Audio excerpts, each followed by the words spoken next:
Adverb வரும், அந்த sentence அந்த பேட்டர்னில் தான் உங்களுக்கு இதெல்லாமே 8 பார்ட்ஸ் ஆஃப் ஸ்பீச்சும் வரும் உங்களுக்கு. ஓகேங்களா? அப்போ உங்களுக்கு ரொம்ப ரொம்ப யூஸாக இருக்கும்.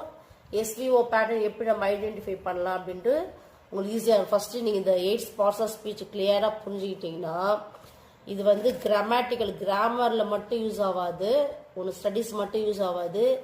ரொம்ப ரொம்ப இம்பார்ட்டண்ட்டாக நீ ஸ்போக்கன் பண்ணுறதுக்கு ரொம்ப ரொம்ப யூஸ் ஆகும். நீ ஸ்போக்கன் அதாவது கம்யூனிகேட் டு அதர்ஸ், எப்படி நம்ம கம்யூனிகேட் பண்ணலாம், எந்த சப்ஜெக்டை ஃபஸ்ட்டு போடணும், சென்டரில் வேர்ப் போடணும், லாஸ்ட்டில் ஆப்ஜெக்ட் போடணும்னு நினைத்து உங்களுக்கு சென்டென்ஸ் மேக்கிங் சொன்னோம் இல்லைங்களா? அதே மாதிரி தான் இதுவும்.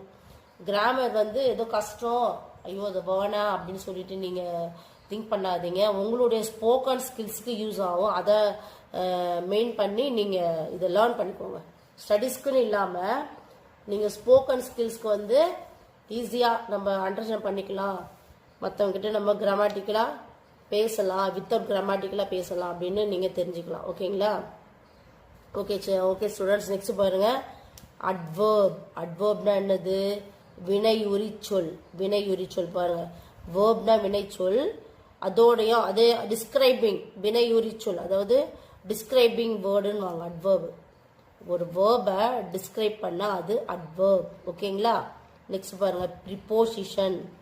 ப்ரிப்போசிஷன் இப்போ 1 வேர்ட்ஸ் எல்லாம் உங்களுக்கு வரும், ஃபில்லப்ஸில் கொடுப்பாங்க, அந்த கிராமர் பார்ட்டில் வரும் உங்களுக்கு ப்ரிப்போசிஷன். இன், ஆன், அட், அது மாதிரி. ஓகேங்களா?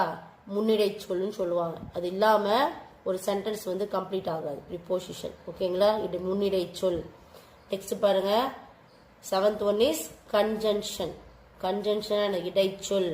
இப்போ கன்ஜங்ஷன் என்னென்ன வரும்? அண்ட், பட், ஸோ, அப்போ, பிகாஸ், இது மாதிரிலாம் வரும். இது வந்து ஒரு 2 சென்டென்ஸை வந்து கனெக்ட் பண்ணுறதுனால இது கன்ஜங்ஷன்ஸ் வரும், 2 சென்டென்சஸ். ஓகேங்களா?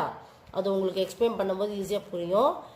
லாஸ்ட் ஒன் பாருங்க. And interjection. இன்டர்ஜெக்ஷன்னா என்னன்னா வியப்பிடை சொல். அந்த சென்டென்ஸை நம்ம ரீட் பண்ணும்போது இது எந்த மாதிரி சென்டென்ஸு அப்படின்னு நம்ம கெஸ் பண்ணுறது தான் இன்டர்ஜெக்ஷன். ஓகேங்களா? இந்த இன்டர்ஜெக்ஷனில் நம்ம என்ன பண்ணலாம், இதெல்லாமே நம்ம இயர் ஆஃப்டர் அப்கமிங் வீடியோஸில் நம்ம 1 by 1 நம்ம எக்ஸ்பிளைன் பண்ண எலாபரேட்டாக பர்ஃபெக்டாக அண்டர்ஸ்டாண்ட் பண்ணிக்கலாம். ஓகே ஸ்டூடெண்ட்ஸ், உங்களுக்கு டுடே வந்து இந்த இன்ட்ரோ மட்டும் தான் கொடுக்குறேன் அபவுட் பார்ட்ஸ் ஆஃப் ஸ்பீச். ஓகேங்களா? இது நல்லா பார்த்துக்கோங்க. ஃபஸ்ட்டு இது மெமரி பண்ணிக்கோங்க. மெமரி பண்ணிட்டாங்கன்னா நெக்ஸ்ட் கிளாஸ் நம்ம போகும்போது 1 by 1 எக்ஸ்பிளைன் பண்ணும்போது ஈஸியாக நீங்கள் அண்டர்ஸ்டாண்ட் பண்ணிப்பீங்க. ஓகேங்களா? ஓகே சில்ட்ரன், இது உங்களுக்கு பிடிச்சிருந்தா லைக் பண்ணுங்கள், ஷேர் பண்ணுங்கள், சப்ஸ்கிரைப் பண்ணுங்கள். Thank you student.